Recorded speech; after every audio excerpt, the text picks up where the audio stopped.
Hi everyone, welcome back to this channel. In this tutorial, I will show you how to find secret abstract minimalist element in Canva, and they are 100% free. So let's get started. First, just open Canva and then create or open any designs that you want, and then just go to elements and then just type this code. Just type this code and then just click on submit, and okay, like this. You will unlock a hidden set of minimal abstract lines and geometric elements like this.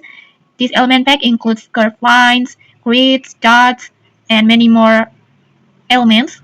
And these elements are perfect for maybe Instagram posts or stories, brand identity and mood boards, and then editorial layout, poster, or maybe minimalist presentations. And maybe I want to call this element set as a minimal abstract geometry line set. And okay, maybe that's it. If you found this helpful, don't forget to like, comment, and subscribe for more tutorials. Thanks for watching and see you.